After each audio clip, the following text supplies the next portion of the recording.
Allahumma ya rafi'ad darajat Allahumma ya rafi'ad darajat Allah. Teka rasa urang waktu berputar terus sakumaha porosna. Ternyata urang ayeuna geus aya di bulan Muharram. Tanggal hijina nurutkeun ahli hisab qot'i falak sulam munairin ialah jatuh pada hari Sabtu luhur lantaran genep darjah, jadi kamari tanggal hijina kuari berarti tanggal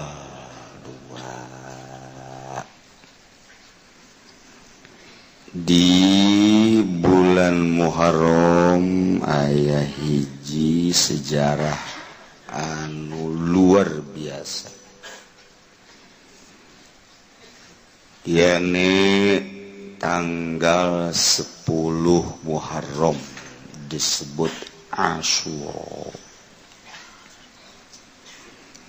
Kangjeng Nabi hijrah ti Mekah ka Madinah barang sumping ka Madinah. Orang-orang Yahudi pararuasa. Kangjeng Nabi nanya, kunaon make paruasa? Cek orang-orang Yahudi, kami menghormati poe. Ai kitu lantaran Kangjeng Nabi Musa alaihi salam disalametkeun tina kerman lulus Firaun nu dikerem Kangjeng Nabi Musa masalam. Nah ieu terjadi harita adalah tanggal 10 bulan Muharram, ianya Asyura. Masya Allah. Cek Kangjeng Nabi atuh ana ahakumi kakula leuwih hak batan anjeun. Lantaran kula mah jeung Kangjeng Nabi Musa teh sadarajat. Mantap Kangjeng Nabi puasa di bulan Muharram tanggal 10 yakni Yaum Asyura memeh Ramadan terus Kangjeng Nabi puasana 10 Asyura. Bahkan terakhir cek Kangjeng Nabi la'ishtu lamun kuring hirup datang ka gobilin ila gobilin tahun hareup kaula la asumanna at-tasua bakal puasa tanggal 9. Lamun kaula hirup ka tahun hareup lain tanggal 10 bae kula deuk puasa jeung tanggal 9. Tapi ternyata Kangjeng Nabi haju maot pupus tekungsi puasa tasua ngan aya bahasa mun hirup mah datang ka taun hareup endek puasa tanggal 9. Mantap urang mah disunahkeun 2 hiji tasua nomor kadua Asyura. Bahkan sejarah mencatat dibuatna Kangjeng Nabi Adam mun diakurkeun ialah tanggal 10 Muharram. Diasupkeun ka surga ku Gusti Allah yaum Asyura. Diturunkeun ka bumi ge yaum Asyura keneh bae. Dibelumna Kangjeng Nabi Ibrahim alaihi salam ku Raja Namrud 10 Asyura. Masya Allah. keluar tina lauk Kangjeng Nabi Yunus alaihi salam disemprotkeun ku lauk Nun tanggal 10 Asyura. Waduh, luar biasa 10 Asyura. Kangjeng Nabi Nuh alaihi salam ketika diinstruksikan titah nyeun kapal Kangjeng Nabi Nuh nyeun, kemudian nu ariman jeung hewan-hewan sajodo kur dipuateun ka kapal, dipuateunlah ka kapal angkleng-angklengan di luhur kapal mendarat di Gunung Ararat Turki ialah tanggal 10 Asyura. Begitu turun lalapar kabeh. Kangjeng Nabi Nuh coba sesa-sesa kumpul-kumpulkeun. Dikarumpulkeun sesa aya gandum, aya korma, roti bubuk-bubuk, beas dihijikeun. Ayat 7 rupa rempah-rempah dibubur ku Kangjeng Nabi Nuh. Uyah jadi teu diuyahan. Ngaranna bubur tanpa garam. Jadi bubur tiis saju di dalam. Tah eta tanggal 10 Asyura. Mantak kolot baheula mengenang sejarah Kangjeng Nabi Nuh alaihissalam tanggal 10 Asyura diurang ge osok ngabubur tiis dibubur teh diuyahan ngan digulaan gulana make uyah aja dikadinyakeun ai bubur nama teh diuyahan ngan gulana make uyah keneh-keneh ketel tidak rawan urang ka bubur gitu ulah kanyahoan ku Muhammadiyah we Muhammadiyah nya ngabidah-bidah sia ulah kos gitu urang mun di bidah-bidah ulah ngomong cicing bae geus antep lah aju beres ngabubur kirimannya kayak gikunya nadi dahar jangan cenah bubur bid'ah ye kayak gini tanyana tahun hareup ngabubur bid'ah deui lah ngeunah cekana tuh Muhammadiyah mah kos gitu pinter kodek gitu. Kangjeng Nabi Idris alaihi salam diangkat ke langit tanggal 10 Asyura. Kangjeng Nabi Isa alaihi salam diangkat ke langit tanggal 10 Asyura. Masya Allah karim. Sangat bersejarah. Kangjeng Nabi urang nyaritakeun sim kuring nama maot lain dina bulan Muharram tapi incu sim kuring nu ngaran Husein bakal dibunuh tanggal 10 Asyura di Karbala. Geus dibejaan ku Kangjeng Nabi.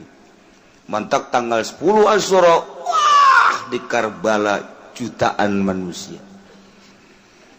Lamun inget Karbala, wah eta masjidna agrengna luar biasa. Gedena pohara. Engke dikunjungi di berbagai negara mengenang terbunuhna cucu Kangjeng Rasulullah Muhammad sallallahu alaihi wasallam di Karbala. Wah, di berbagai negara. 10 Asyura. Nah, iraha ke 10 Asyura tinggal ngitung bae urang mun tanggal hijina Sabtu Minggu Senin. Berarti tanggal 10 na poe Senin hareup. Geus jeung tasu'ana Minggu, puasana 2 poe Minggu jeung Senin. Tuh, acenah kula mah cenah deuk di tanggal hiji bae kamari. Waduh, mantep jasa tah. Hiji datang tanggal 10. Lah cenah moal tanggal hiji na mah jang geus kamari kaliwat ku ari teh teu niat geus ngawuduk mangkaning isuk bae ngamimit. Lah isuk ge moal cenah kebe tanggal 5 Sabtu Minggu Senin Sasarbo berarti masalah lah tanggal 5 ge moal ceknya na engke bae tanggal 7 berarti Rebo Kemis Jumat Sabtu cenah 7 ge moal engke bae cenah tanggal 9 10 teu nana 10 ge moal ratu krante eta mah budak sudah teh endeuh moal keneh bae Ayo baru kolot dan kolot besi teka panggih deui jeung Muharram nu ngarasa kolot dan nu ngarasa kolot ini aya kolot ge teu ngarasa kolot mapan blon ieu mah kolot aju ngarasa kolot asana aing nyaho ka panggih deui nyaho teu jeung Muharram hareup deuk puasa tuh masyaallah bahkan as-shadaqatu fihi bisab'i mi'ati dirham shadaqah bidirhamin as-shadaqatu bidirhamin fi shadaqah sadirham di tanggal 10 bulan Muharram ye terkecil cek Kangjeng Nabi dibayar 700 tikal terkecil lamun urang na bisa ikhlas na bukit tinggi berarti ulah dicaritakeun cak Kanjeng Nabi moal Gusti mah disanggakeun ka Gusti ku gede-gedena ganjaranan. Ke tanggal 10 disebut lebaran yatim. Deuk sedekahna cenah kula mah neuk ti poe ieu bae mulai tanggal 1 tanggal 2 terus sabulan Muharram terus bae. Terus be orang sedekah istimewa di bulan Muharram terutama dina tanggal 10. Bahkan idza wasa'a li ahlihi wa iyalihi wasa'ahu Allahu sanatam.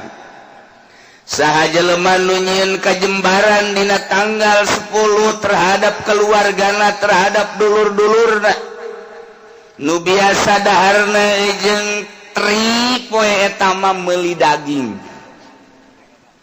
meuli bandeng geus urang ngariung jeung anak pamajikan jeung incu urang ngomong urang ngariung tanggal 10 Asyura ulah diondang tatangga mah urang bae ieu geus keluarga bae mah keluarga bae tah ieu ngangeunakeun ka keluarga dahar ditingkatkeun di poe eta nginum ditingkatkeun maksudna menghargai jeung menghormati kana poe eta lantaran poe eta sangat bersejarah na ieu wasa'ullah Allah bakal ngajembarkeun ka eta jelema sana tahu sataun eta ujianana lalu asa bae. Pokoknya lamun urang nyen kajembaran tanggal 10 kaditu lamun boga duit jembar bae.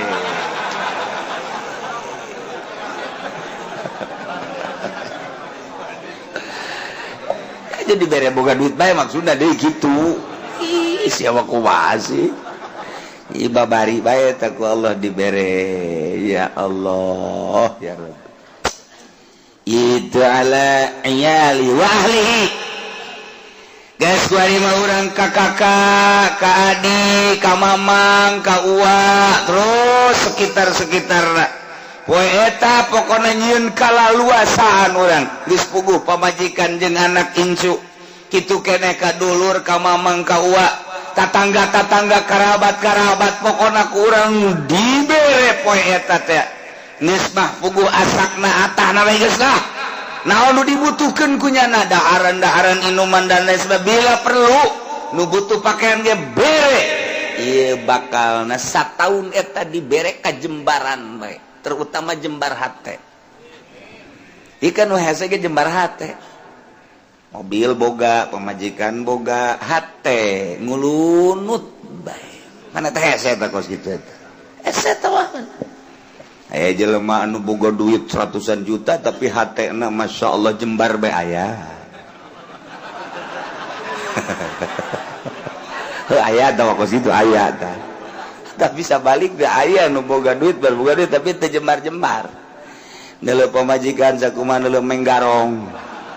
musuh jeung pemajikan jeung anak teu betah keluarga teh dibere rumit bae aya eta mah geus bae model tapi nu model mah aya jelema keluarga leutik lah cek paribasa koreh-koreh cok tapi aya bae jang dahar aya jang minum aya jang pake aya pamajikan teu pernah marah keur aya seri keur eueuh seri kitu keneh anakna masyaallah nikmat jasa mun salakina nonton TV aju dinasehat ku pamajikanna kalah mangpaatna kos kitu mending maca sholawat deh tiis kana hate ya Allah ya Rabbi aju lamun salakina usaha bangun bebeneran teh abu tiduk-duk disusuk aju pamajikan nganasehatan kalah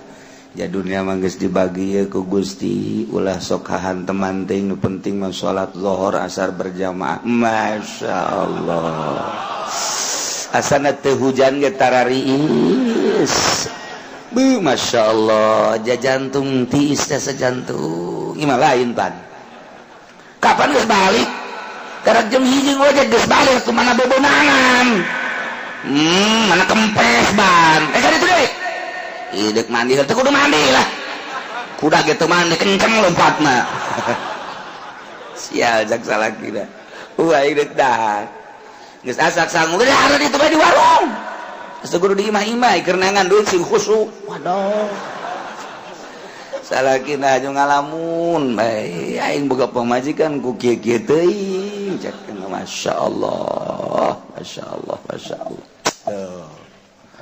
eta mah hareudang dek balik jam 4 ge moal akal aing lah di babaturan ngajak balik urang balik leh moal emang kunaon kokoprak aya di ieu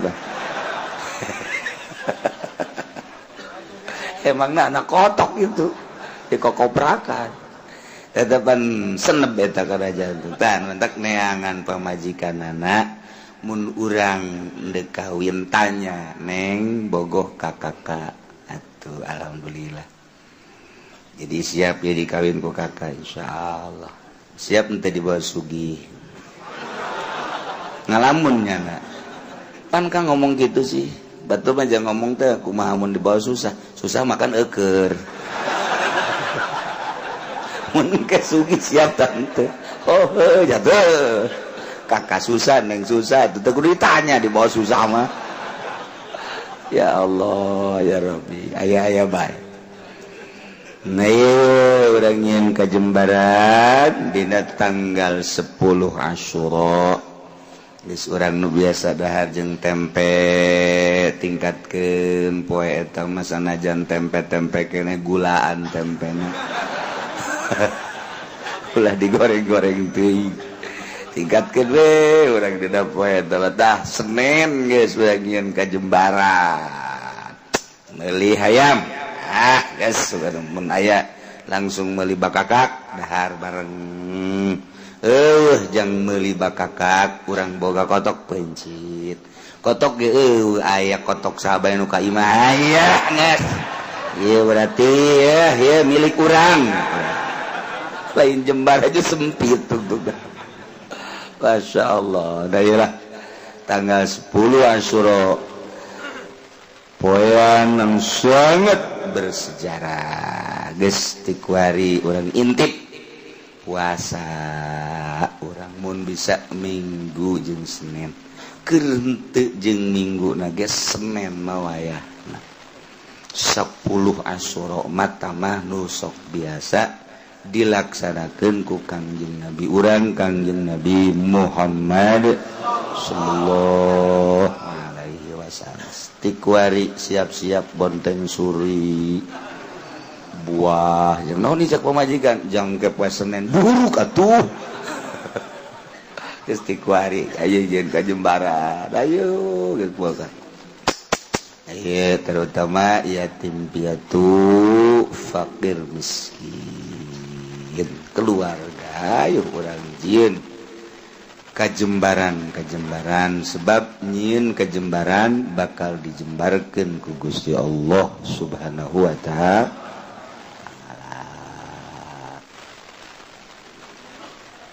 Ieu mah keur carita tentang penganiayaan terhadap janin. Nu janin tersebut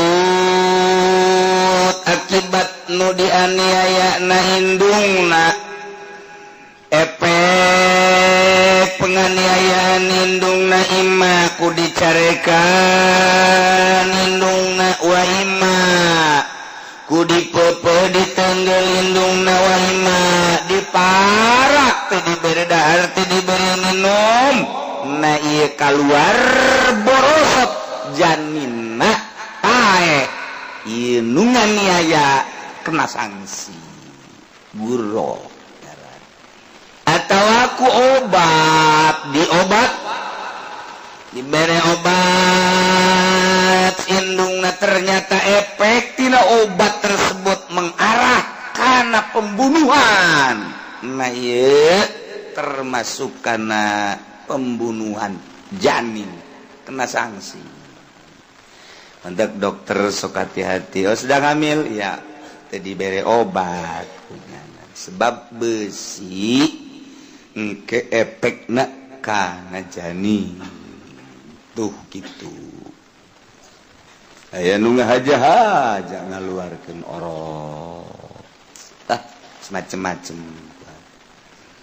Nah ieu kan tadi teh ya dijelaskeun bahwa janin guru janin ngajinayat janin ngarusak janin ngabunuh janin adalah guru naon guru wa iya guru teh abdun eta hamba sahaya eueuh di urang mah hamba au amatun atawa amat boyongan perang muslim mukmin perang yang kafir diboyonglah kafir lalaki nak jadi abid awewe nak jadi aman kuarima malah muslim mukmin mukminat diboyong ku Yahudi sabaraha ribu manusia nu kuari terlantar di boyongan Yahudi teu dibere dahar teu dibere nginum kuari teh aya nu paeh di kam. Iyalah pikiran urang sebagai mukminin anu urang teh dulur jeung urang Palestina. Al mukmin lil mukmin kal bunyan yasuddu ba'duhu ibadi. Urang teh ieu teh dulur diiket ku la ilaha illallah.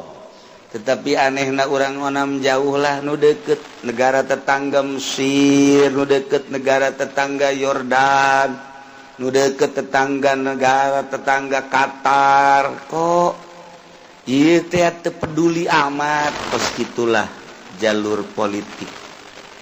Nyana ge nuranina mah ceurik orang Mesir ge, orang Yordan ge nuranina mah ceurik.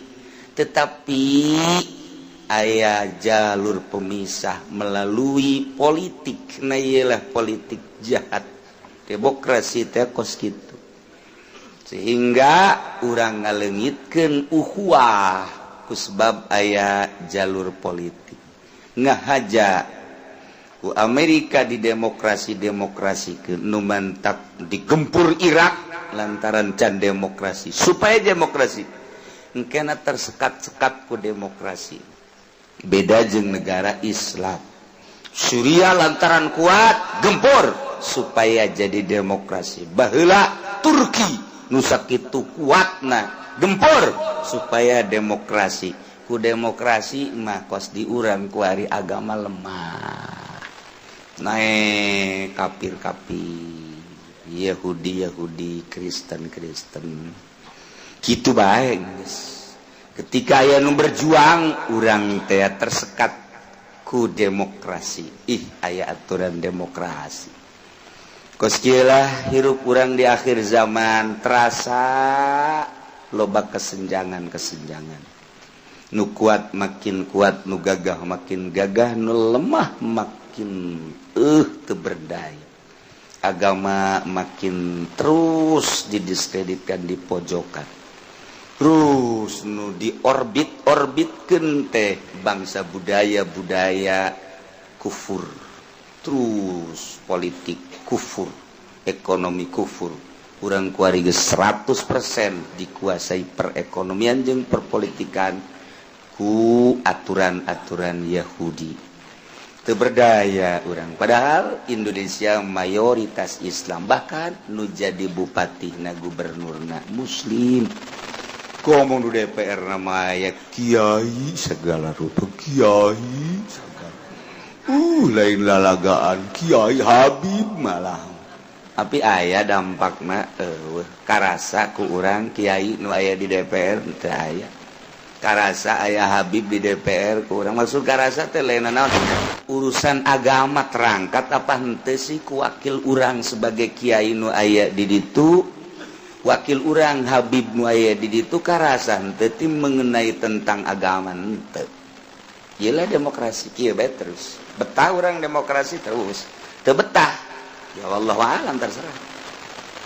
Kos kieu kita di Syria, di Irak, kuari Yaman, geus puguh Palestina.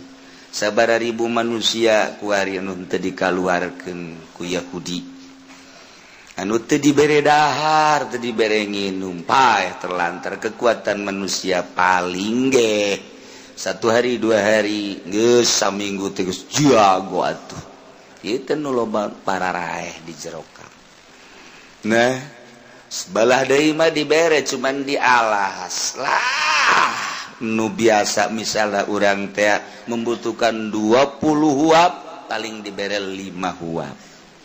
Deres keneh masih dibere. Biasana urang membutuhkan 2 liter nyana dibere 1/4 liter 1 hari minum. Kitulah Yahudi lamun geus kitu naon ngaranna biadabna ka urang. Sebabnya nama dendam. Ketika Kangjeng Nabi baheula bergerak di Madinah, Yahudi terbagi 3, nah iyalah nu aya di Madinah, kemudian nu kaluar Mesir, nu kaluar ke Eropa. Nah, termasuk nu ke Amerika. Nu panjang mun dicaritakeun ngan 3 bae tah, nyana kerjasama kuari. Otomatis kuari teh dendam. Terjadilah seperti itu terus. Minoritas Yahudi tetapi kekuatan luar biasa. Sebab lawan, sebab sekelilingnya geus jadi Yahudi kabeh, geus puguh Amerika, geus puguh Eropa, jara di Yahudi ngedukung adalah Israel. Indonesia ge ulah gandeng-gandeng geus jadi Yahudi. Ieu mah pada urang nabe yang ngeulandan ngomong teh nya. Ulah bebeja ka batur, ulah bebeja imah pada urang nabe bahwa di Indonesia ge geus jadi Yahudi sebenarnya mah. Nya, engke ente ngomong di ditu ulah gandeng-gandeng di sarua. Bebeja bae di ulah gandeng-gandeng cek kiai ge bahwa di urang teh geus jadi Yahudi. Kan udah serang ngomong dah tuh kabeh nyaho tamang geus. Pasti tah tinggal urang pabisa-bisa nyalametkeun diri.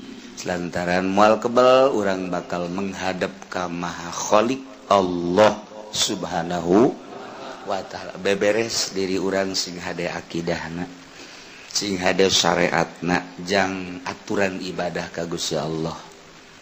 Ke isuk pageto anak urang didik, anak urang lain lalagaan mah serangan-serangan teh pohara jasa.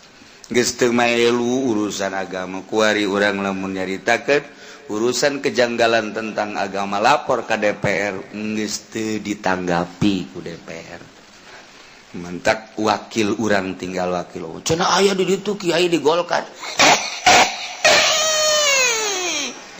Ih teman-teman kiai gede. Ragag ditanggal caringin teh. Tigesle. Ih cenah udang-udangna gede tambahan deui Gus ya udang-udang. Ajur sia niuhan di Golkar ajur inting-intingan pancena kiai kitu mah masuk bae geus ulah kitu cenah Kiai pan di dieu ge loba Kiai Golkar kena tobat lah cenah aing mendek balik bae jor siap balik ka ditu Haji Hudang eta orang jelemana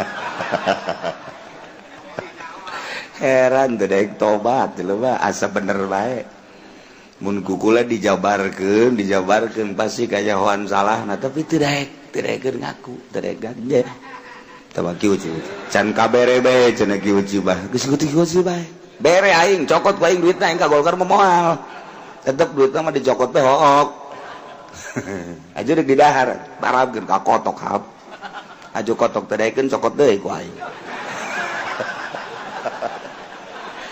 udah beres kabeh inting-intingan asal Kiai geus ka Golkar we geus teu manjur mun cara orai jadi orai koros nu tadina orai taneuh ge barang ka Golkar mah jadi orai koros ngegel huntu umplak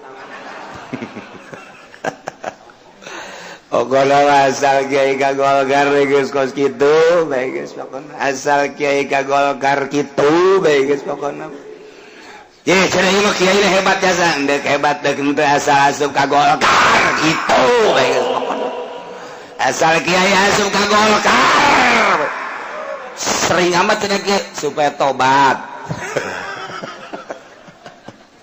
majelis teu gede we sia pondok 2 tingkat teu sia teu karasa eta ku Kiai berarti di jerona aya kasalahan sakali deui asal Kiai ka Golkar cenah Kiai bangun harengeusna aing karunya bareng yu urang luhurkeun agama ulah melalui Golkar ka mana tuh ka PDI salah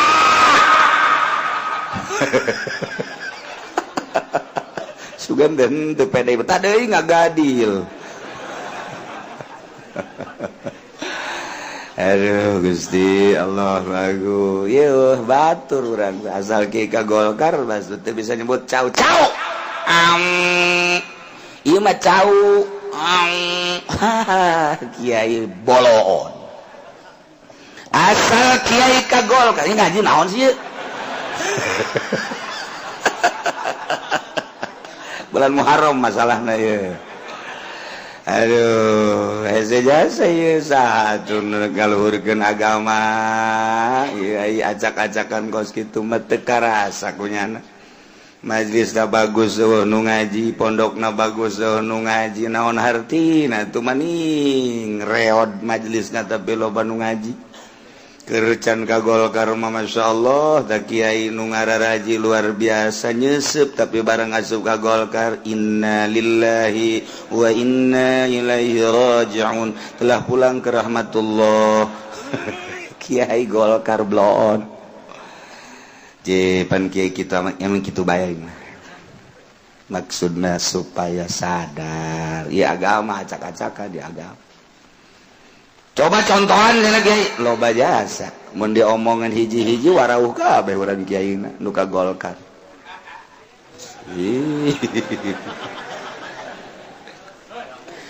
wa ya abdun abid jadi ka Golkar ya hari guru eta hamba wa matun dawamat mumayyizun abidna nu pinter salimun min aibim mabin tur salamet tina cacat jual beli barang nu sok dijual abi di mana-mana ya cacat murah hargana pinclang misalna atupan abid manu diarah tekan tanaga pinclang atuh moal bisa nyana jang nanggung atawa nyuhun ngaranna ge pinclang komo lamun jadi supir manu pinclang katuhu moal beres jang nicegas nu mana tawalan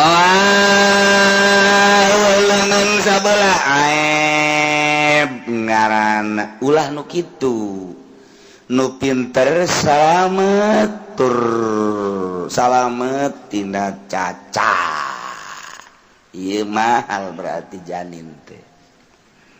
Di mana aya jelema ngabunuh janin, efek tina penganiayaan indungna disingsieunan misarna ku salakina, tatanggana, ku jawara, ku dokter, sehingga ngalamun si awewe teh akibat disingsieunan terjadilah aya seperti depresi, keluar orok pae. Dokter tersebut kena sanksi. Lantaran di Indonesia mah henteu aya hukum anu mengarah kana cidayat. Teu aya. Can selesai berarti urusan anak engke di Rabbul Jalil di hareupeun Allah bakal diselesaikan, engke ku Gusti Allah ku hari teu selesai di alam dunia, di akhirat diselesaikan. Penyelesaian terakhir ku hari nu menang dielehkeun, nu bener dielehkeun, nu salah dimenangkeun bisa terjadi, tapi di akhirat mah ieu jujur jeung adil teh nampak di dunia mah urang dititah ge innallaha ya'muru bil adli wal ihsan wa itaizil qurba wa yanha 'anil fahsya'i wal munkari wal baghi ya'izukum la'allakum tadhakkarun fadhkurullah. Eta unggal Jumat sadunya kabeh ayat eta dibaca. Bohong hebat jasa Kiai Mu'i lagi innallaha ya'muru bil adli wal ihsan banyak kalian tahu itu kurbayan hail fasal mengpal teka rasa pokok jana gitu adil itu jujur ayatnya tadi baca innallaha ya'muru bil adli wal ihsan itaizil kurbayan hail fasal mengpal wal baghi ya'izukum la'allakum tadhakkarun fadhkurullaha beres mun kurang Aisyah maca ayat jujur tante lala bomong yang batur tau mah eta dibaca unggal Jumat ku kabeh. Unggal khotib nu mantap khotib teh diurang pangheulana ka neraka.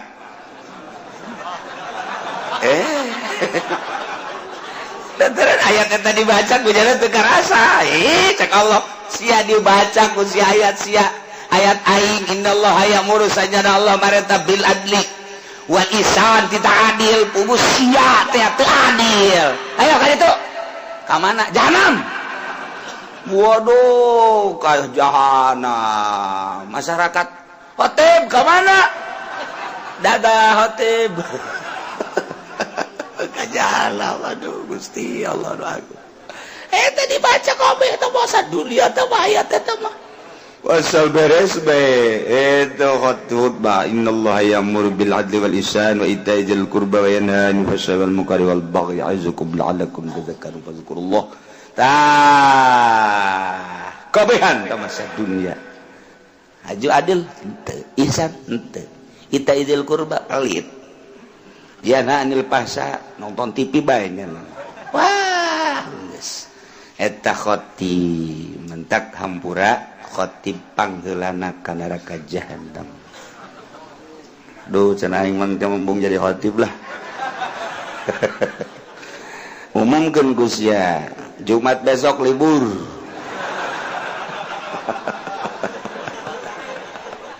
Aduh Gusti Allah doaku.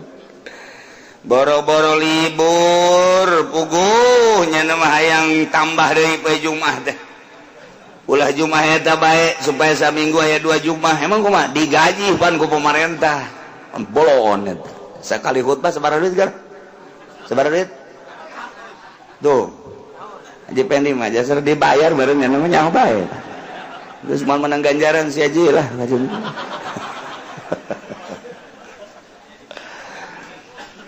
Wala sahul nurutkan segala sama kabulu kabirin kudu ditarima nu kolot ya ngan kolot lam yajid biramin nantapat ku sebab kolot pikun kolot nama ngan encan kata rajangan ku penyakit pikun kan asal geus 65 kaditu siap-siap tah robah henteu 70 geus mulai leng 70 kaditu mah geus komo mata komo 80 mah isuk-isuk sarapan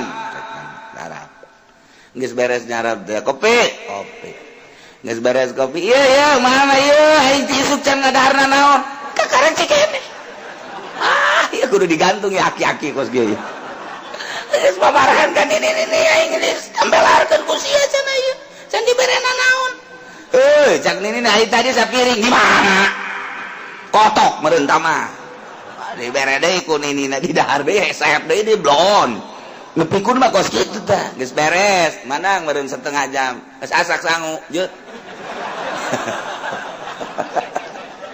eta pikun eta kos kitu eta ulah kos kitu batu cilaga bo tah batu lain digawe dahar malulu ieu keur carita abdi geus teu meunang pake tumbal janin nu kos kitu mah lantaran tah geus teu bisa kos kitu lamun terusak silakan eta mah disebut kolot kalapa teh kolot baheula menyebutna kolot kalapa teu kahartieun ku budak bari kieu ceng kolot kalapa teh ai kalapa teh lamun beuki kiring mun diparut dijieun minyak beuki loba minyakan minyakna teh pohara kalapa kolot mah teh mentak disebut kolot kalapa tuh mentak sok aya nu ngalamar neng daek ka itu mah kolot ge kolot kalapa teh mah neng yuh lain deui tah mah emang kolot kalapa kumaha artina kolot kalapa teh beuki kolot buruk neng sia cak neng teh sudah teh loba minyakan neng buruk atuh memang dua pilihan lamun teu loba minyakan buruk aing geus kolot mah tinggal gitu bae tah ya seperti Kiai Haji nu ngaraji ka dieu ngaranna kolot kalapa eta jadi loba minyakan ngomong kos itu bah nu teu ngaji eta kolot buruk ngaranna aja urang datang ka ditu ka imah kolot buruk tungtung atas ngaji ribut bae Masya Allah Ustaradz gara-gara ngaji iya jadi kos kieu teu dipake mah ngaji sekadar koleksi we di jero hate ganjaran mah meunang ieu ngaji ganjaran doang mentek ngaji pelebah dieu mah ya sanajan hees ge masalah yo kieu teh batu kudu dibejan jeung kiana komo dibejan atuh kerek teu dibejan hees ieu mah masalah ieu moal dinanamkeun sanajan hees ge sebab ieu teu kapake mah ngaji mah teu kapake andai kata ngaji ieu terus yo sababaraha minggu ieu mah teu kapake ngaji jinayat mah ieu geus gampar samak di luar hees mau anggal masalah geus teh mah geus jadi jana mawa permadani aju mawa anggal kedeng bae kitu cek sajen teh mah atuh ngaji teu kapake ieu mah hees bae cara urang Arab bae kitu hees masalah jadi henteu naon sebab ieu mah teu kapake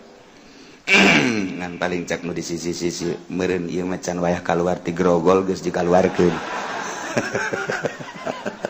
keluar ti heula masalah serius Istaratu buluguha disyaratkeun buluguha datang nagiro nisfausidiatin saparo 10 diat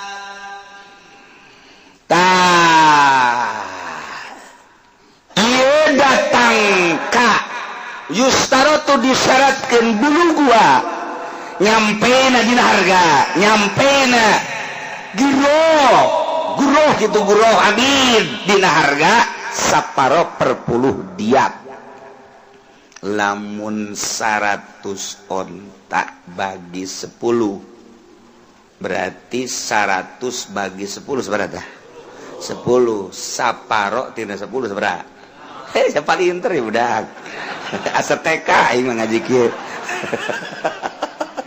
jadi 5 tah nyampe ka dinya tah masalah tah mentek ge fil huril musim roki qimatu khamsatu abirah 5 onta jadi tegak per 10 diat 5 tak kudu nyampe ka harga 5 onta si abidna jelema Zaid misalangan aya nyisarwiti nu keur hamil dianiaya dengan cara disingsiran, kemudian keluarlah orok napae atau ditenggel, keluar orok napae atau diobat, keluar orok napae.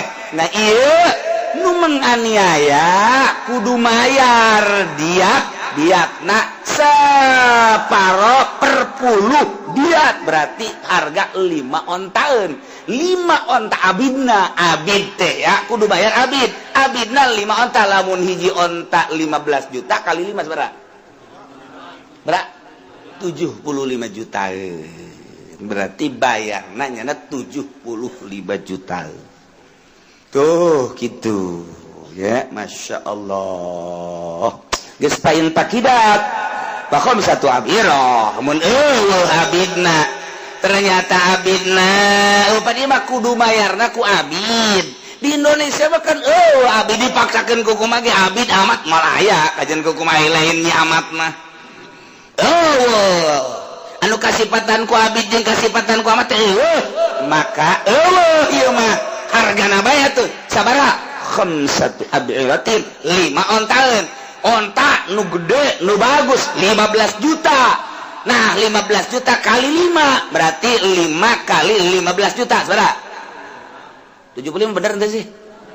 Masih salah ini mah asal terpercaya ini mah coba pakai kalkulator 75 juta. Masya Allah. Nah iya kumaha lamun abinna kolot, kan kolot mah murah eta kan nu mahal teh nu mahal kulantaran dadampak kene umurna 30, 40, 50 mahal lantaran tanagana bagus kene seter kene nu kolot tadi ge kan ulah nu kolot mah lamun datang ka geus pikun, kecuali lamun encan pikun ngan harga rada turun teuing mah abid umur 30, abid umur 40, abid umur 50, aya ge umur 80 tapi henteu pikun. Masalah guys. Sanajan rada murah hargana. Kula mah sok inget ieu teh ya dongeng. Ya aki-aki boga pamajikan ngora. Ngobelah dieuna, ieu keur cerita pikun. Maksudna rada kolot. Kebelah dieuna si aki-aki muriang diantar ku papajikanna ka dokter. Antar ka dokter, periksa cek dokter teh. Ini ibu istrinya, iya, masih muda, iya. Sekarang gini aja, ini kakek nanti malam suruh kencing. Besok air kencingnya, air seninya bawa ke sini. Nanti diperiksa melalui air seni. Oh iya, makasih dok. Bener. Isa memeh sare nyana teh kieu aki-aki beres nunggu disu kan cendeun medinya handapeun dipa ari jam 1 pabajikana yang kieu deui sarua teu kuat ai pabajikana kaluar sieun teu kahudangkeun salaki gara dege kolot lah kieu bae di dinya di nu panu urut aki-aki teh tah jadi ka hiji Pak geus bae beres esuk-esuk berangkat ka dokter. Mana bu air seninya? Teu inget ieu dikihan ku nyana. Ini nggak hiji. Di sini dok air seninya diperiksa. Barang diperiksa, saya kaget cek dokter. Kenapa? Suami Anda hamil ini.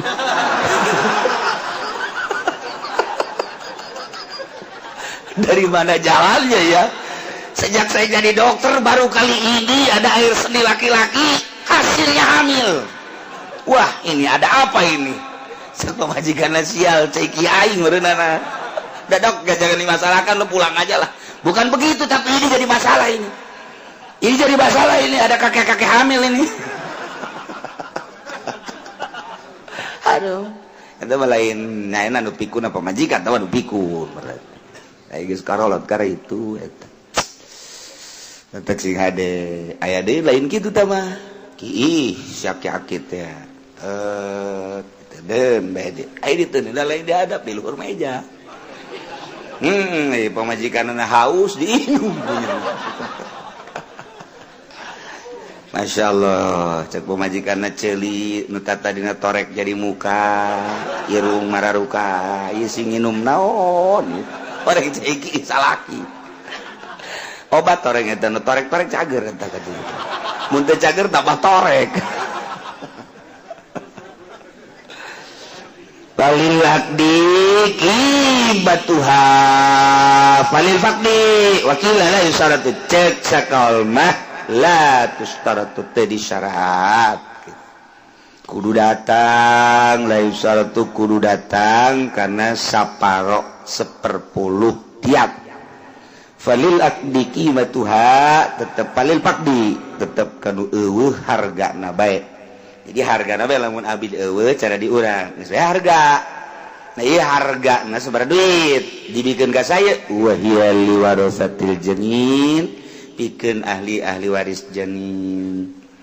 Iyalah ahli waris janin mah berarti indung kemudian sahabat ahli waris sakumaha biasa ahli waris. Kewajiban anu mayarna ala aqilatil jani ka akilah asobah jani. Wakila cek sakal inta amada faleh mun nyana ngahaja cara dokter aya unsur kesengajaan wajib kasih dokter eta atawa zaid aya faktor kesengajaan menganiaya Sarwiti ternyata bener-bener hasil menganiayaana sampaikan ngajuru pae ieu menyana nu kawajibanana wal janinul yahudiyu awin nasraniyu wallahu a'lam bissawab. Billahi minasy syaithanir rajim.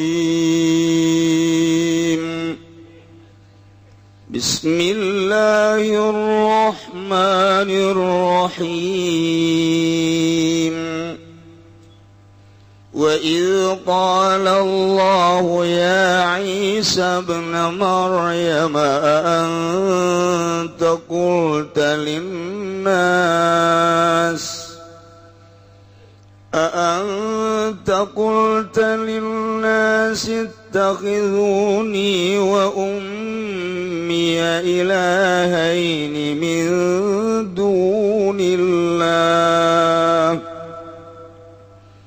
قال سبحانك ما يكون لي أن أقول ما ليس لي بحق إن كنت قلته فقد علمته تعلم ما في نفسي ولا أعلم ما في نفسك إنك أنت علام الغيوب. Allahu alam bimuradi wazkur lana ling sira Muhammad iz qala waktu ngucap aya kulo tegese bakal ngucap sapa Allahu Gusti Allah li Isa kadoe Kangjeng Nabi Isa fil kiamat ing dalam dina kiamat taubiyan liqaumi kana ara-ara ngamemeleh kadoe kaum Isa ngucap-ngucap ing labad ya Isa Isa putra lanang Siti Maryam anda kultana tahu tawi sira iku ngucap sira linasi kadoa manusia ing lepat itakhiduni anda diakan sira kabani isun wa umiyan lan ing mbok isun ilahin ing pangeran noro min dunillahi saking salian Allah. Kala ngucap sapa Isa Kangjeng Nabi Isa wa qad awadahu lan teman-teman wil wa qad aradahu lan teman-teman wis ngegeter ya Isa ing lepat subhanak Maha suci Tuhan. Tanzihan laka amala yaliku bika minas syarik wa ghairih. Tanzihan lenga bersihkan laka kadua Tuhan saking barang kang orana layak yang makalawan Tuhan saking kang nyekutunilan lian syaik. Maya kunu ada seyogya yang bagi tegas seyogya li ikut tetap kadua ingsun apa yang tak ucap ingsun malaysat malaysali bihaqqa. Ing barang kang orana yang mali kado ingsun ikut tetap kalawan hak khabaru laisa iku dadi khabar laisa wali lan utawi li lapad li litabin kumedahkeun kadue tabin ing kuntu qultuhu lamun ana ingsun iku ngucap ingsun hu ing kaun in kuntu qultuhu lamun ana ingsun iku ngucap ingsun ing qaul ittakhizuni faqad alimtah bakat teman-teman iku maka teman-teman uningatuan hu ing qaul ta'lamu ma fi nafsi uningatuan ing barang kang ukhfihi nyamarkeun ingsun hu ing ma fi nafsi ing dalam ati ingsun wala alamu wa fi nafsik lan ora weruh ingsun ing barang kang tetep ing dalam zat Tuhan matuh fihi tegese barang kang nyamarkeun Tuhan hu ing mamin maklumati saking sakehe kang den kinawaruh innaka ing satuhuna Tuhan anta Tuhan alamul ghuyub iku kang banget uningane ing pirang-pirang kang gaib ma qultu lahum illa ma amartani bihi an ya'budullaha وربكم وكنت عليهم شهيدا Allah alam bimmaradi makultu orang ucap insun lahum kadua nas ilama amartani anjing barang kang marantah Tuhan insun bihi kalawan mawawalan utawi ama amartaniku ani buduni satune kalakuan iku ubudu padanya rembah sira kabeh ing Allah Rabbi tegese pangeran isun wa rabbakum lan pangeran sira kabeh wa kuntu alaihim lanana ingsun alaihim ing atase nas iku syahidan kang nyakseni raqiban tur kang nginte itu bisa oge nu baca wa kunta alaihim lanana tuan alaihim ingatasena syahid alaihim ingatasena syahidan iku kang nyaseni roki bantur kang nginte amnauhum mimma yaquluna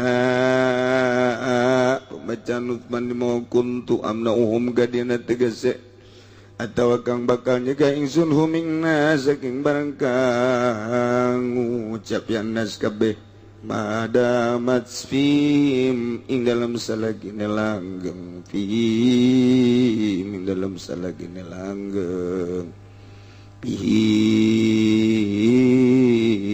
dalam salagine langgeng ya syahada fihim dalam nas falamma tawaffaytani kunta antar raqib alaihim wa anta ala kulli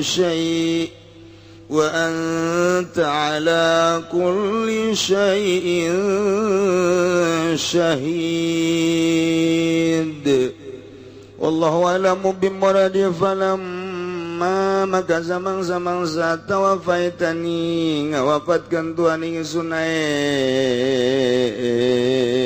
kobatani tegese ngagenggam Tuhan ingsun birapi kalawan den angkat ila samai maring langit kunta anta karena Tuhan anta tegetes Tuhan niku arraqi bakang nginte kang ningali alaihim ing atase nas al hafiz tegese kang ngaraksa li amalihim kade pirang-pirang pagawean nas wa anta ala kulli syai'in utawi Tuhan la utawi Tuhan ing atas saban-saban suwiji-wiji min qaul ilahim lahum saking ucapan isun lahum qad nas wa qaulihim lan ucapan nas ba'ding dalam sausane dan angkat insun wa gairi dzalika lan liyane mangkono qauli wa qauli syahidun iku kang nyaksene mo paliuntur kang adongo kali muntur kung mauning bihi kalawan qauli tu'adzibhum fa innahum ibaduk wa in taghfir lahum fa innaka antal azizul hakim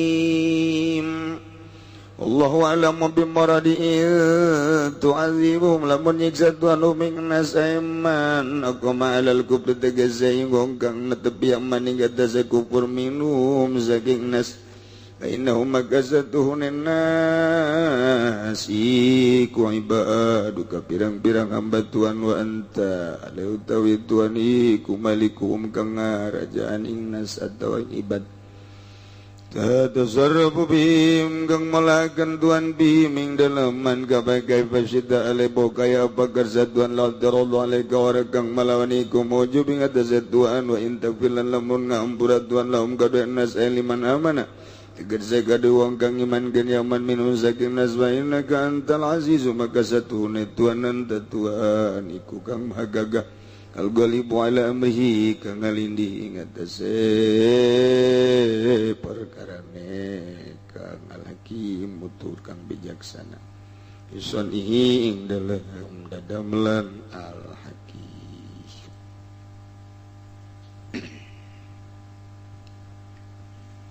Masih keneh nyaritakeun tentang Kangjeng Nabi Isa alaihis yakni Kangjeng Nabi Isa ketika dipanggil ku Gusti Allah jaga di yaumul qiyamah di BAP ku Gusti Allah di MA ngan lain mahfud geus eueuh di hati umat gara-gara ngahukumanana kumaha cak inohong sesuai dengan aturan-aturanana hilanglah dambaan umat Indonesia terhadap Mahfud MD. Sawan jujur ku ali. Hiji-hiji tumpuan ternyata seperti eta. MA Majelis Agung Rabbul Jalil Gusti Allah didongengkeun Kangjeng Nabi nu bakal supaya nyaraho urang sebab urang umat Kangjeng Nabi umat nu paling akhir tapi bakal jadi saksi ke umat-umat nu baheula istimewa jasa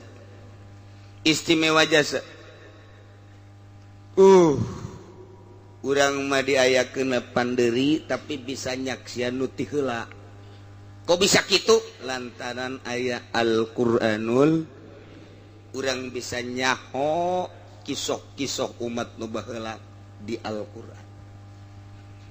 Engke urang bakal nyaksian kana kejadian ieu. Bakal nyaksian urang kana kejadian kiwari. Urang teh langsung lantang ke di hareupeun Allah. Teh kudu Kangjeng Nabi na urang ge bisa nyaksian. Ieulah keistimewaan umat Kangjeng Nabi Muhammad sallallahu alaihi wasallam. Masyaallah. Luar biasa.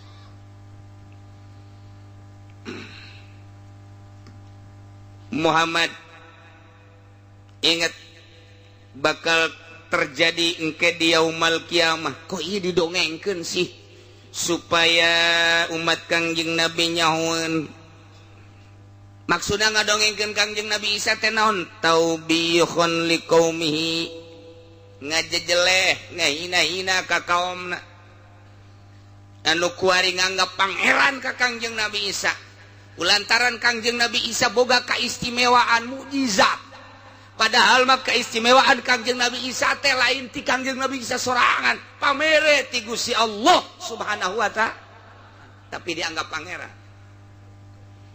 Siti Maryam termasuk wanita anu terbersih, dianggap pangeran deui.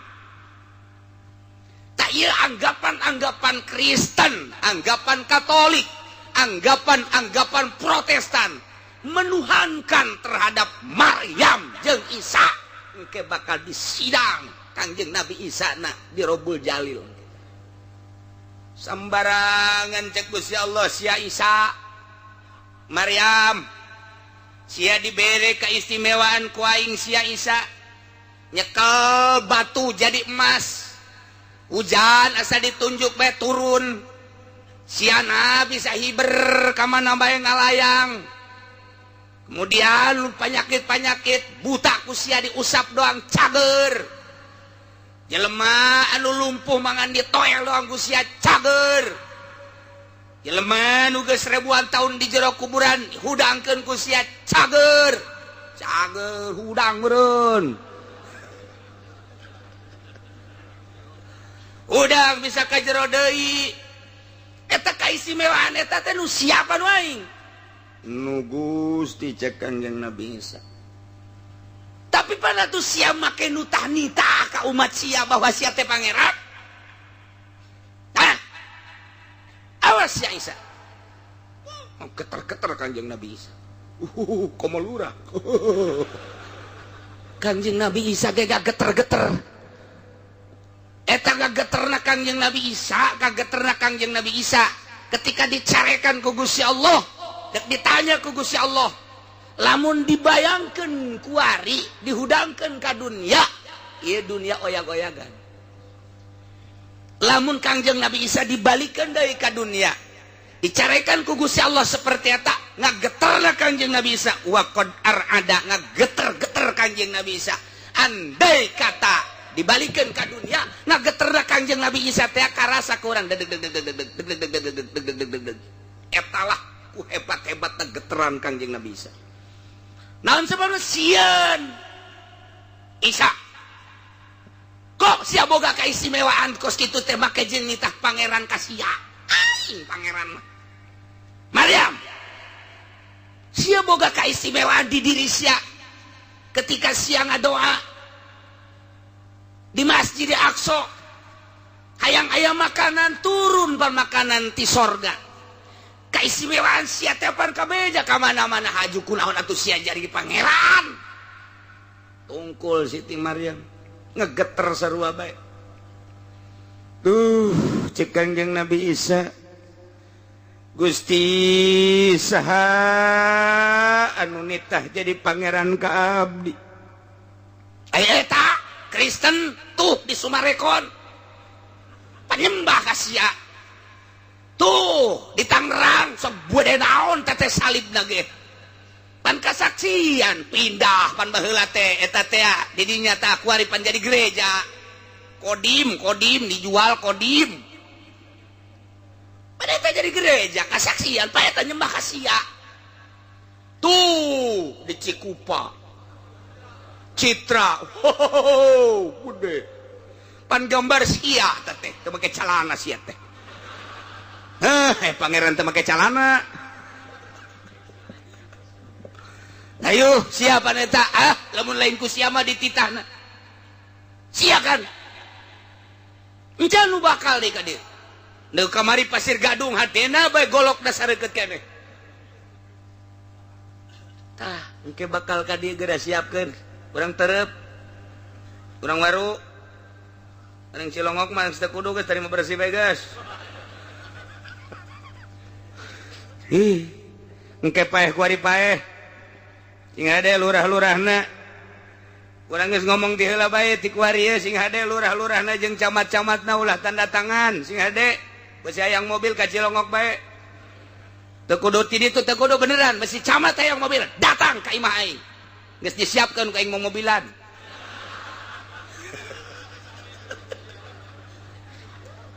aduh masyaallah Isa kok sia boga kaistimewaan mukjizat ti aing haju sia ngaku pangeran Maryam sia dibere mukjizat ku aing kok haju sia jadi ngaku pangeran kumaha ieu teh Numantat cik Gusti Allah qala Allah ya Isa bin Maryam Isa anak Maryam a anta qulta linnasi ittakhiduni wa ummi ilahain min dunillah apakah nya rembahna Katolik Protestan jeung Kristen ka sia teh ku sia dititah anta qulta apakah anjeun ngomong linnasi ka urang-urang BSD ka urang-urang Amerika ka urang-urang Jerman ka urang-urang Swiss ka urang Inggris dan lain sebagainya apa maneh teh ngomong anta qulta apakah anjeun nyarita apakah anjeun ngomong hei umat ittakhiduni wa ummi ilahai min dunillah jadikeun kaula jeung emak kula tercinta jadikeun kaula jeung ibu kula tercinta sebagai pangeran min dunillah salian Allah pangeran kahiji Allah bisa nyebut Allah nama Allah. Kedua adalah Maryam, Bunda Maria. Yang ketiga adalah Isa Ruhul Kudus, Tritunggal. 3 tapi 1. Antakulta, apakah mana ngomong gitu baheula sehingga jelema teh jarembah ka sia. Awas ya Isa. Kanjeng Nabi Isa ngageter-geter wakon ada. Eta bayangan ngageterna andai kata dikabumikeun. Ujianna ngageterna goyang. Kunaon sieun Kanjeng Nabi Isa teh. Kanjeng Nabi Isa bae anu bener-bener jujur sieun atuh komo camat. Begitu disentak ku malaikat jabannya ge. Camat. Ka mana sorana eta camat? Cak masyarakat camat urang soraan budak. Coba. Wah, geus. Geus bae mah rantai. Mat ya. Ini rantai buatmu ya. Camat di rantai, camat. Aduh. Cak camat teh ulah waga di rantai atuh kula naon salahna. Siang ngibarkeun Golkar kan. Dititakeun kula. Dititakeun si Alenek berjuang lu lumayanan aya sahuap dua huapun. Iya. Dikira berjuang na siapa? Atuh atasan kula panggil ulah kula bae. Ulah ngomong sia heula. Loh, camat. Aing di dunia mah ieu teh dipuja-puja, dihormat-hormat, bawahan aing mun teu hormat ka aing dipecat ku aing. Cak camat jeung bupati. Aing ku ari mah diliak-liak cak camat. Cak bupati teh ka ditu atuh ka bunda.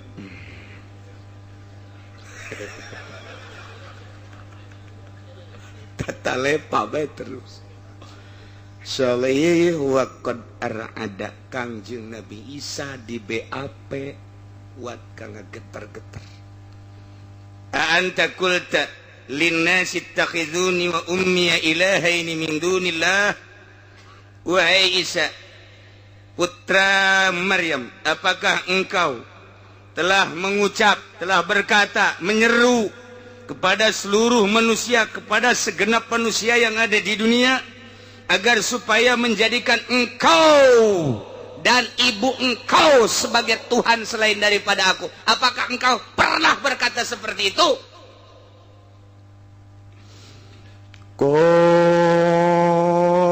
subhanak. Cek Kangjeng Nabi Isa nyucikeun Nabi kalawan nyucikeun nyaan ka Gusti Maha Suci Maha Bersih. Tina sadaya-daya ucapan nu teu layak ka Gusti mayakunu li an aqula ma laisa li bihaq.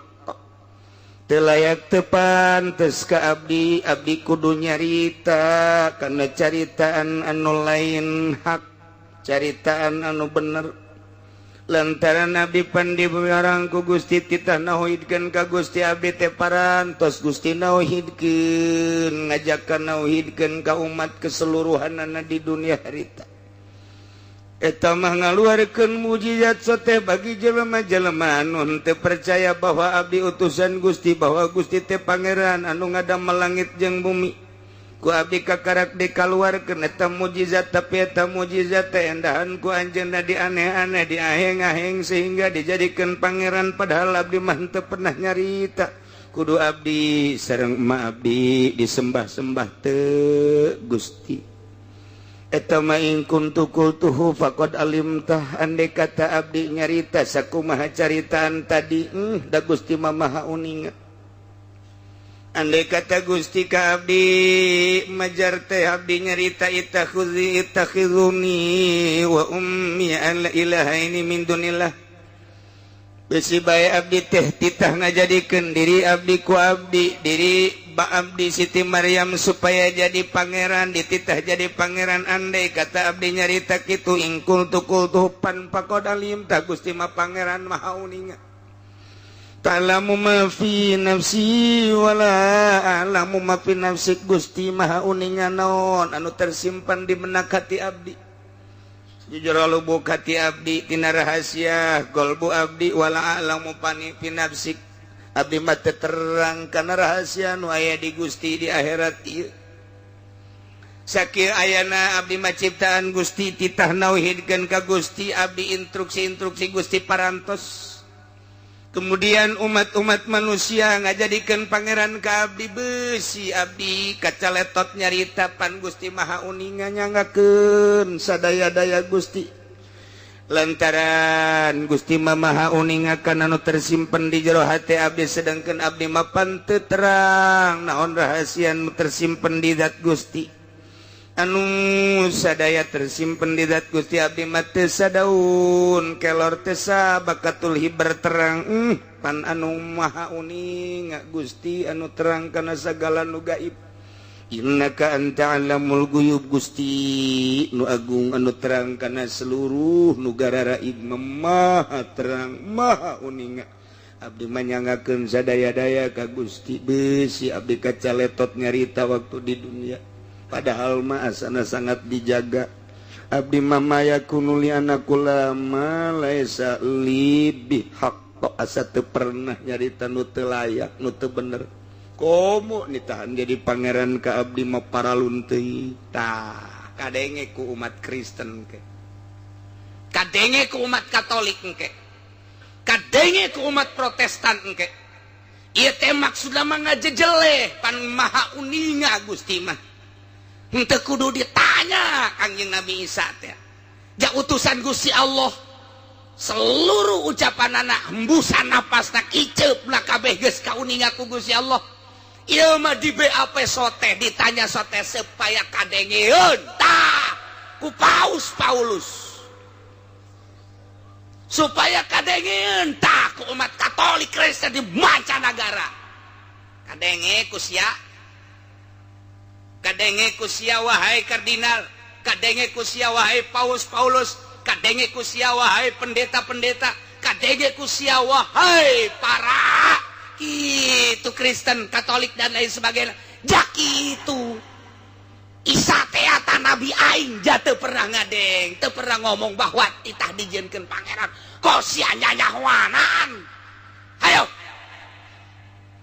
geus teu daya teu upaya ku harinya neuk nyen gereja unggal juru engke mah nyana teh neuleuh neraka tinggal urang mah hakan ku sia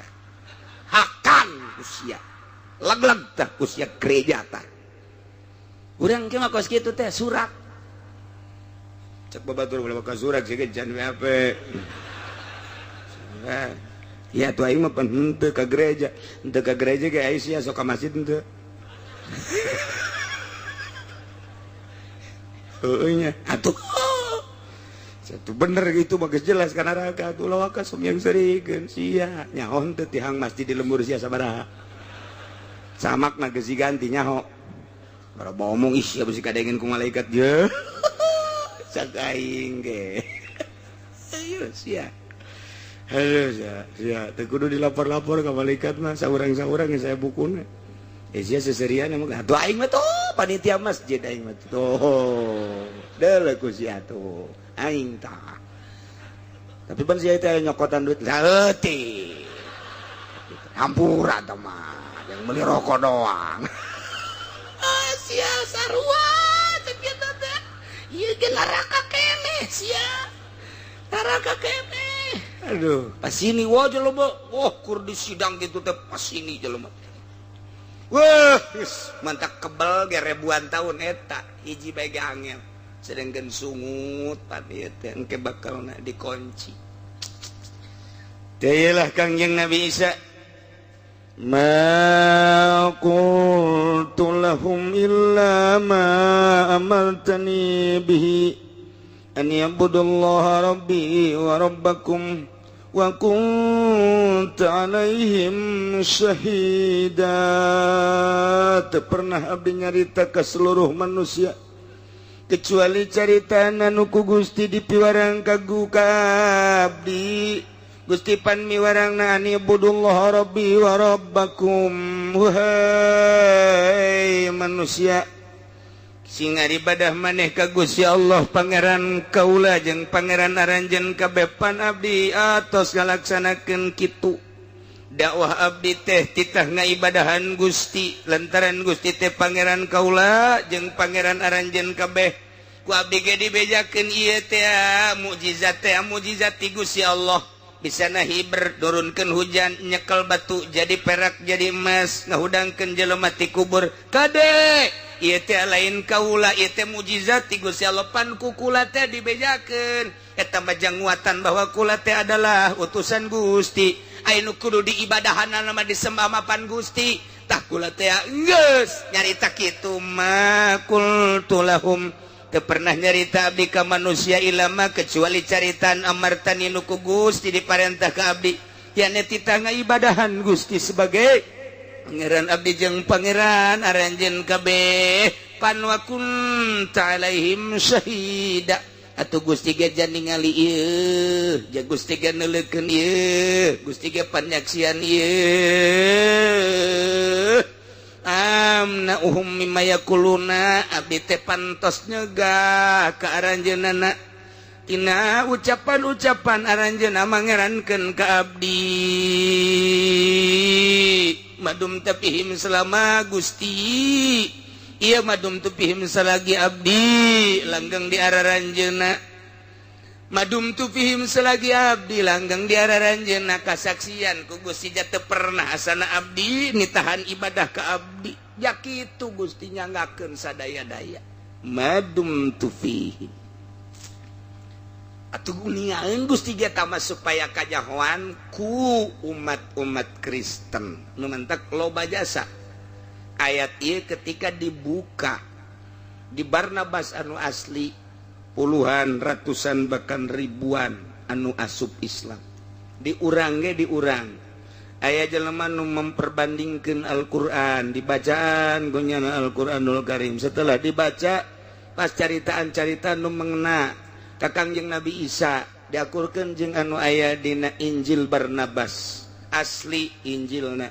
ternyata bener loba nu asup Islam nu mantak kuari Injil Barnabas teu meunang dibaca di UGM disimpen teu meunang kecuali orang-orang tertentu kelas mahasiswa dosen-dosen anu kira-kira kadeuleunan can kuat dina kakristenanana teu meunang maca Injil nu asli lantaran petunjukna titah iman ka Kangjeng Nabi urang Kangjeng Nabi Muhammad sallallahu alaihi wasallam dina Injil geus dijelaskeun ya'ti mim ba'dismuhu Ahmad wahai umat kaula engke jaga bakal aya seorang nabi ngaranna Nabi Ahmad kula geus teu aya iman anjeun ka dinya geus dijelaskeun mentok loba jasa anu arasup Islam ta ieu ketika ieu nya ge ngageter-geter nya ge sieun kumaha tuh selanjutna falamma tawaffaitani kunta antar raqiba alaihim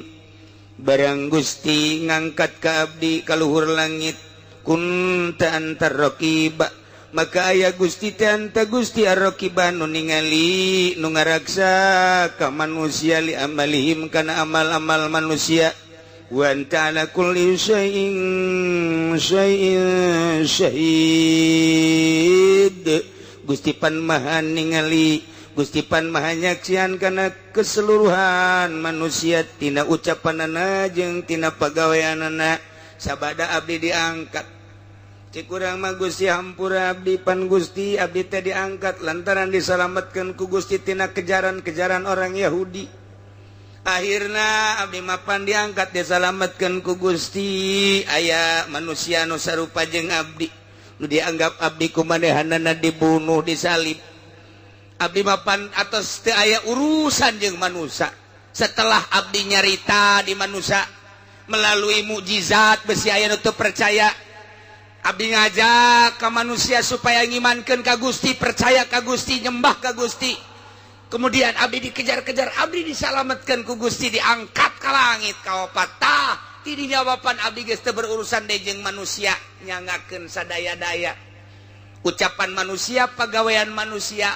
pan Gusti taman nu nyaksian Gusti nu gaduh dibalikeun deui ku Kangjeng Nabi Isa atuh mangga kumaha Gusti Pansia cuma likin gak injek pangeran. Itu Gusti, ya ku Gusti sadaya-daya. Pan Gusti makun ta anta raqiba alaihim li amalihim wa anta ala kulli syai'in syahid. Atuh mangga nya ja abdi matos teu berurusan. Eta mah jelema aju mangeranan ka abdi, mangeranan ka emak abdi. Atuh Gusti eta mah anu nyaksian jeung nu ningali. Atuh jelema aya anu iman bae ka abdi sebagai rasul. Gusti teh pangeran atuh Gusti, da Gusti nu ngarak eta mah ieu mah abdi mah geus cuci tangan bae sabodo Gusti bae tah. Tah Kangjeng Nabi Isa ge cuci tangan. Geus abdi mah sabodo Gusti bae tah bae urusan Gusti. Abdi nu penting mah ngalaksanakeun tugas ti Gusti. Turun ka dunia dibere abdi teh pangkat Nabi, diangkat jadi rasul, abdi terus bae dakwah. Nitah ngaimankeun ka abdi sebagai rasul jeung ka Gusti sebagai pangeran. Abdi diangkat geus teu berurusan deui nyangakeun sadaya-daya ka Gusti urusan manusia. Ucap tingkah jeung pagaweanna da Gusti anu Maha Syahid, Gusti anu Maha nyaksian, Maha ningali. Tuh tanya bae tuh umat Kristen. Tanya bae tuh umat Katolik. Tanya bae cak Kangjeng Nabi Isa, nu ngimankeun anu percaya mangerankeun gawe. Tanya. Wah, geus kelabakan. Cek umat Kristen awas ya bakal ditanya aing mana kelompat ka mana tuh ya. Aing mana kelompat ka ditu ngajauhan seuneu di ditu. Ka belah ditu seuneu keneh. Belah ditu. Di ditu deui seuneu aing geus ka ditu. Seuneu kabeh ieu mah moal bisa ieu mah ka mamana ge. Aduh cek cenah jadu urang kunaon baheula nya kunaon ngimankeun ka Isa sebagai pangeran. Dia pangeran mah Allah horenganan. Atuh sia teh atuh aing pan diajakan ku pastur-pastur dibere mie hari itu. Deres di Banten mah teu titah ka Isa mih ge titah ka atut doang. Ayo sia tah gara-garana kos kitu tah mangkaning ieu urang di narakana saneng-neng ieu mah. Ge teu iman ka Allah pan ieu mah urang mah kafir ka asupna. Ayo coba teangan pastor-pastor urang pecit. Pecit. Wah, pastor di teangan. Wah. Cak pastor teh pan aya saluhureun kula paus. Aya paus. Aya kardinal kabeh. Coba panggil. Padahal kan paus mah nyahoun. Nyahoun nya nama pan maca Barnabas asli. Begitu dibaca kunyana ditutupan. Bahkan kunyana di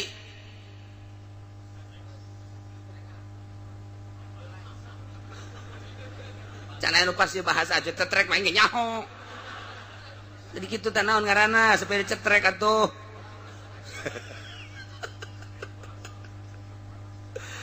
Tukunyana teh geus dikaburkeun we pokona mah teu dijelaskeun, dicetrek.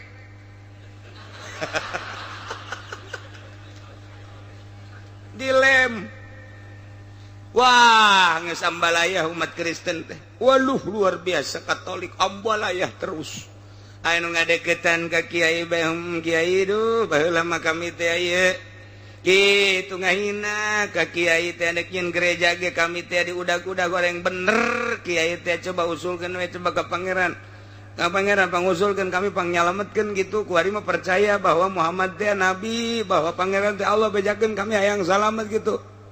Tapi padahal seri hitutan sia ku aing.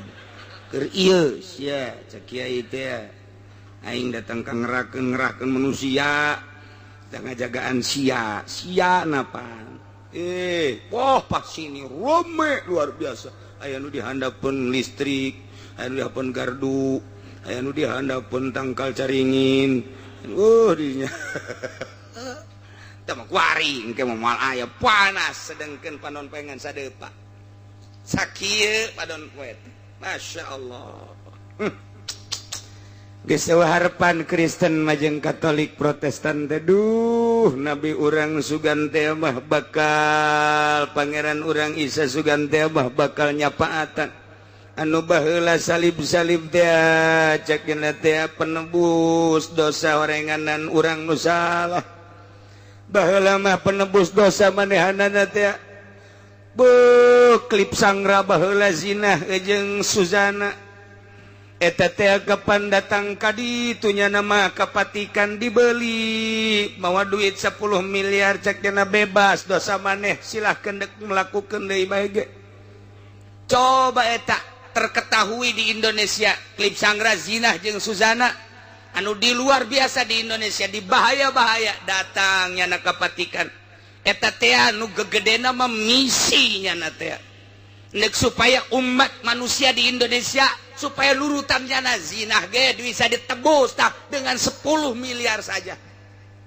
Bahkan adu tawar cek dipatikan tidak usah terlalu mahal cukup 10 juta saja sebab anjeun mah ieu adalah bintang film ternama eta teh supaya kieu di Kristen mah horenganan bisa ditebus abeh jelema arasuk Kristen tangkorak Susana goblok. Tapi sugan urang Cikupa aya nu katarik ieu henteu sugan aya di Balaraja nu katarik atuh henteu ih atuh sia-sia aing ya aing mah teu wau ka Susana sia aing mah oge ka Susana tetangga aing eta mah turang deui eta mah masalah eta mah teu eta teh dakwahna Kristen mah seperti eta. Wow datang kepatikan ka ditu di expose di berbagai media di televisi diberitakan akan keberangkatan klip sangra dengan Susana akan menebus dosa beliau berdua lantaran telah melakukan zina. Sabada kali zinana cukup dengan 25 kali bae cenah sesuai jeung Nabi urang tolol teu budak. Nah eta terketahui urang kabehan kabeh dunia nyaho dakwah Kristen teh seperti eta. Tapi umat Islam di Indonesia tetep teger atuh nyana aing sugan aya anu katarik nya henteu paling je budak leutik bae ngomong kieu nyana mah eta dosa bisa dibelinya cek nya teh heran pan dosa sih bisa dibelinya emang nyana eta pangeran saha budak leutik ge ngomong kos kitu tah alhamdulillahirabbil alamin berkat Habib kiai-kiai dakwah unggal mulut dakwah unggal rajab sehingga disingade deres budak leutik ge ngomong pan dosa sih bisa dibelinya atuh ngeunaheun nu sugih kos kitu atuh nu sugih mah meureun moal anu ka nerakanya emang neraka nu saha sih nu paus apa anu Allah sih tah budak leutik di urang tah alhamdulillahirabbil alamin. Masya Allah ai budak leutikna caang hatena ai kolot teu salat dibalikeun ku Gusti Allah.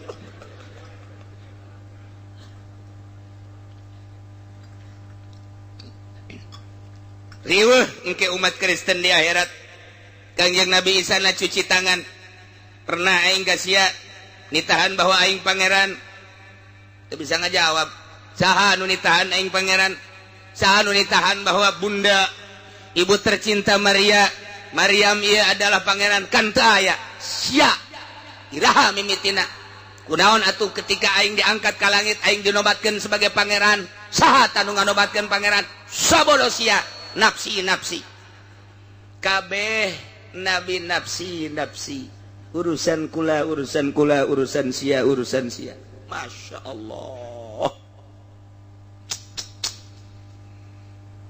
In tu'adzibhum fa innahum ibaduk wa in taghfir lahum fa innaka antal azizul hakim.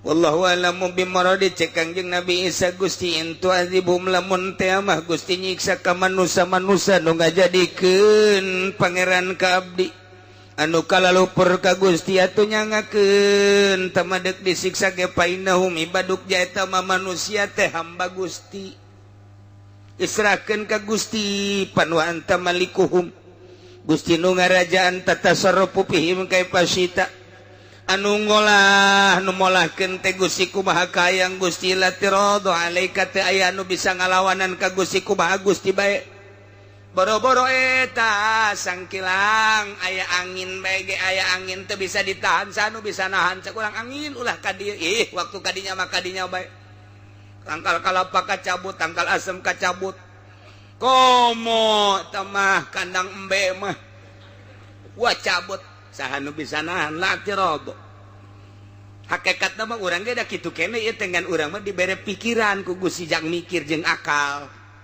Sabenerna mah urang ge jumud kene mun pikiran jeung akal mah. Ngan aya akal jeung pikiran jang mikir saha si pangeran teh etalah ngagantungkeun siksa Gusti Allah. Cek Kangjeng Nabi Isa andai kata Gusti rek Isa ka manusia nyangakeun sadaya-daya lantaran tamah hamba Gusti ieu kumaha kersa Gusti dikuade kieu ge. Andai kata Gusti rek kahampura wa in tagfir lahum Gusti rek kahampura atuh painaka antal azizu maka Gusti ma anta Gusti al azizu nu maha gagah al hakimu nu bijaksana nyangakeun sadaya-daya. Cuci tangan teh bener-bener sieun jasa Kangjeng Nabi Isa. Eta umat-umat anu mangeranan ka abdi jeung ka ibu abdi ngajadikeun pangeran ka abdi andai kata ku Gusti rek disiksa tamanya ngakeun ja hamba Gusti ieu andai kata deuk dihampura atuh emang Gusti mah pangeran tukang ngahampura al azizul hakim geus kesimpulanna manu penting mah abdi bae salamet Gusti sabodo tah mah urang sumarekon mah sabodo bodoh bae geus pokona mah tuh cek Gusti teh wahai orang-orang Kristen yang ada di Indonesia. Pernahkah Anda dilindungi oleh pejabat? Siapa yang pernah melindungi Anda dan melangsungkan pembangunan Kristen? Maruncul nyun. Abdi berlindung ke bupati sehingga bupati bisa tanda tangan ya Gusti. Gitu kene ke gubernur, gitu kene ke presiden. Nah iyalah persekongkolan dakwah batil anu dihayukeun eta anu bakal milu jeung kafir-kafir menuju neraka. Sakitu bae mah lain lalagaan ieu mah Kangjeng Nabi Isa ge cuci tangan. Kangjeng Nabi Isa anu dipangerankeun naon kitu ngaranna cuci tangan intu azibhum fa innahu ibaduk cek Kangjeng Nabi Isa. Gusti abdi mah hendak bebersih abdi bae. Ulah ka bawa abdi mah ulah ka ciwit ka bawa daging mung disokompet daunkeun. Andai kata eta umat anu ngaku pangeran ka abdi mangeranan ka abdi jeung ka ibu abdi. Andai kata ku Gusti erek disiksa atuh nyanggakeun nya tah nu Gusti ieu beuleumeun Gusti meureun tah mah.